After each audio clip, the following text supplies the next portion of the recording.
Bismillahirrahmanirrahim. Assalamualaikum warahmatullahi wabarakatuh. Perkenalkan, nama saya Nisa Kurniasih Meldia dari Fakultas Agama Islam, Program Studi Pendidikan Agama Islam. Kelas A dengan nomor induk mahasiswa 21030802200077. Video ini dibuat untuk memenuhi tugas akhir semester ganjil, mata kuliah Al-Islam dengan dosen pengampu Bapak Aditya Firdaus MPD. Untuk mempersingkat waktu, langsung saja saya akan membahas untuk pertanyaan yang pertama. Pertanyaan yang pertama ialah relevansi mata kuliah Islam dengan disiplin keilmuan Anda di Fakultas Agama Islam. Sertakan kontribusi Anda sebagai kaum terdidik untuk memajukan agama Islam. Jadi sebelumnya kita harus tahu dulu apa itu relevansi. Relevansi adalah hubungan atau keterkaitan antara satu hal dengan hal yang lainnya. Dan relevansi antara mata kuliah Islam dengan keilmuan yang saya ambil saat ini di Fakultas Agama Islam, yaitu program studi pendidikan agama Islam, sangatlah banyak relevansinya. Kenapa? Karena dalam dunia pendidikan akan sangat membutuhkan dasar-dasar, ilmu-ilmu dasar dari mata kuliah Islam ini.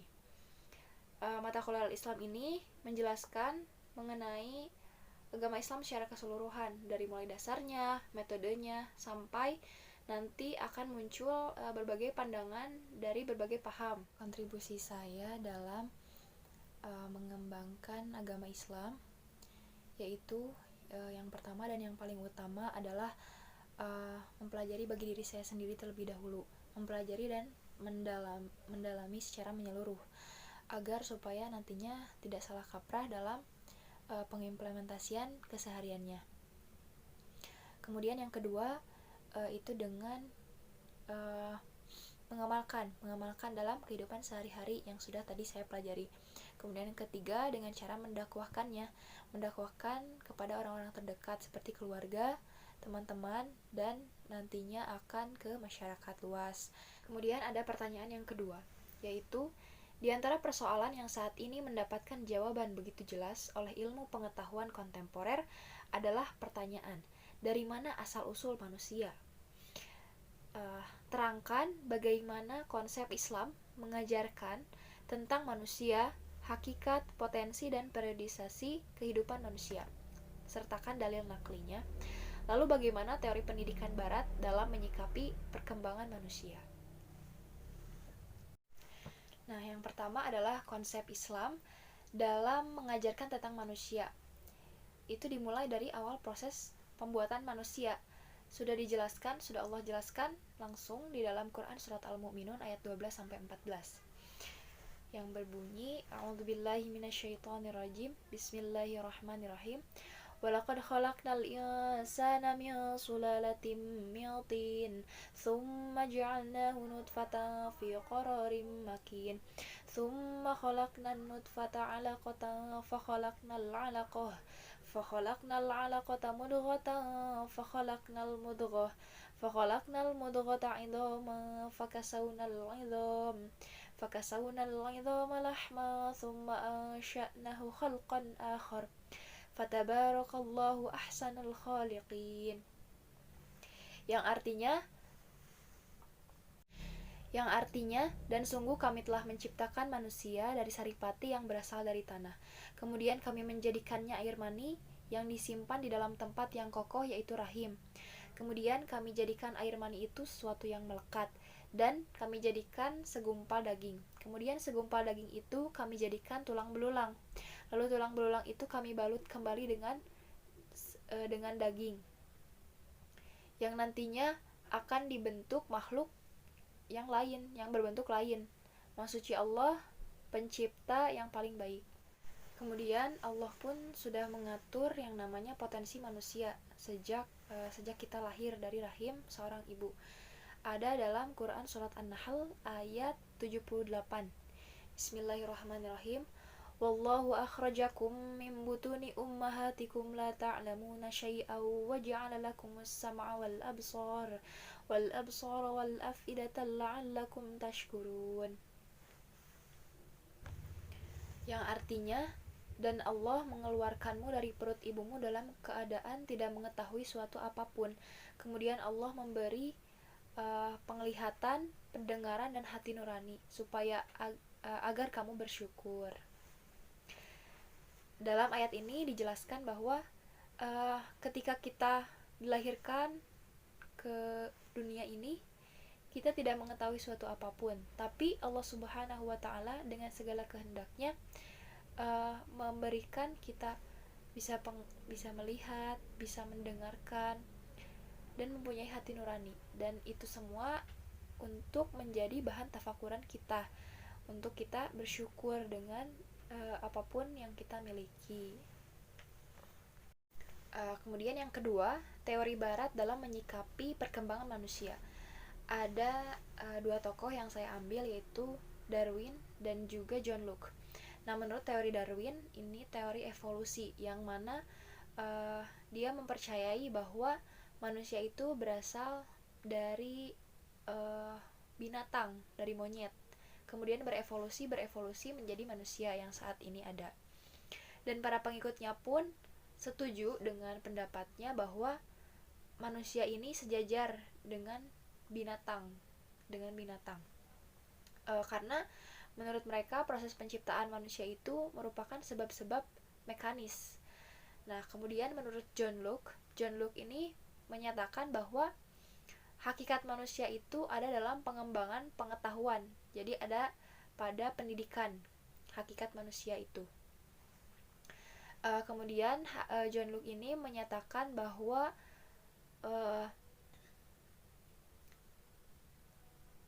manusia ini tergantung pada lingkungannya gitu. Jadi jika kita dilahirkan sebagai anak yang bersih, misalnya diibaratkan oleh kertas ini putih, kosong, kemudian lingkungannya membawa menjadi bisa menjadi kotor ataupun bersih. Nah itu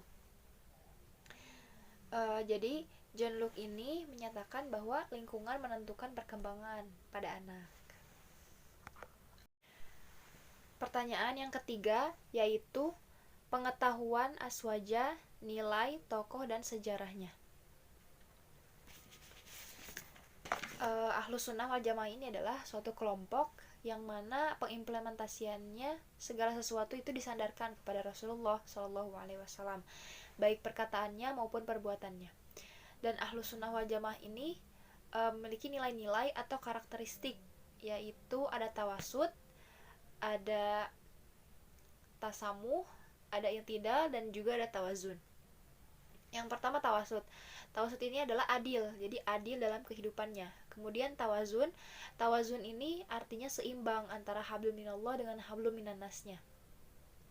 Kemudian ada i'tidal, yaitu adil, jujur, dan apa adanya. Kemudian ada tasamuh. Tasamuh ini adalah toleransi atau saling menghormati. Saling menghormati di sini adalah menghormati cara pandang yang berbeda gitu, tapi bukan berarti membenarkan sesuatu yang salah dan menyalahkan sesuatu yang benar.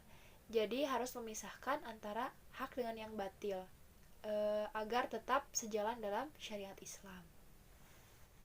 Tokoh pelopor dari aswaja ini yaitu Imam Abu al-Mansur Muhammad bin al-Mansud al-Maturidi.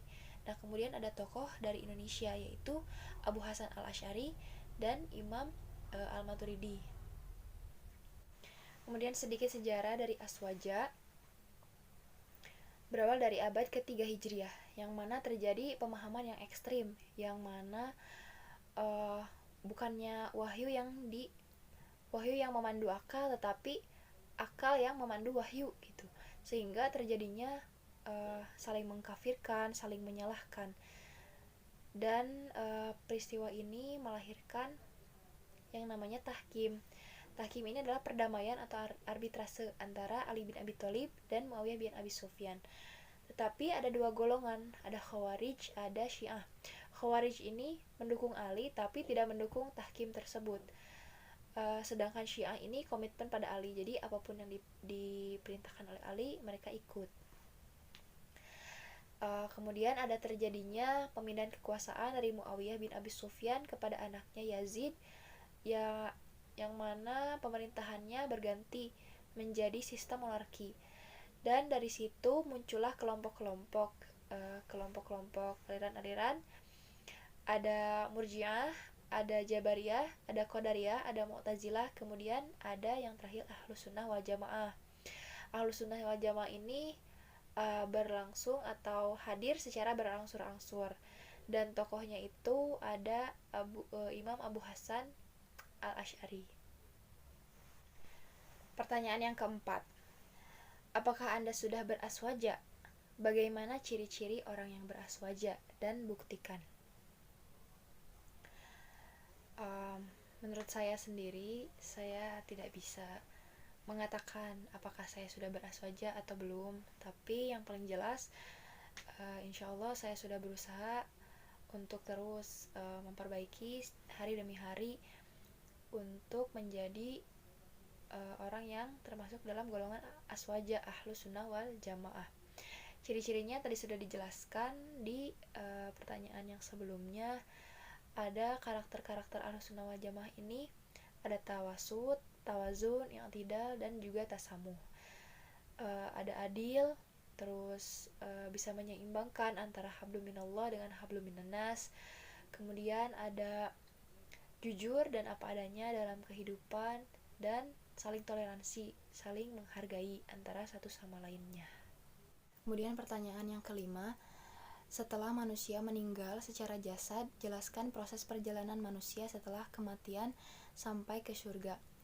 Dunia ini merupakan suatu yang fana, dan sebenarnya tempat kita untuk bersusah payah dalam beribadah, agar kita bisa melalui tahapan-tahapan menuju kehidupan yang sebenarnya nanti. Yang pertama, setelah kita mengalami kematian, yang pertama kita hadapi adalah alam kubur. Di alam kubur ini atau alam barzah, kita akan bertemu yang namanya malaikat Munkar dan Nakir, yang mana akan mengajukan pertanyaan kepada kita, man robuka, seperti itu. Yang kedua ada hari kebangkitan, di mana akan dibangkitkan lagi setiap insan yang hidup. Kemudian yang ketiga ada padang mahsyar. Di padang mahsyar ini diibaratkan pengadilan, yang dimana kita akan diadili sesuai dengan amal perbuatan yang telah kita lakukan selama di dunia. Dan ini ada penyaksian, adanya kesaksian dari malaikat pencatat amal. Kemudian ada yaumul mizan atau penimbangan berat mana antara amal baik dengan amal buruk.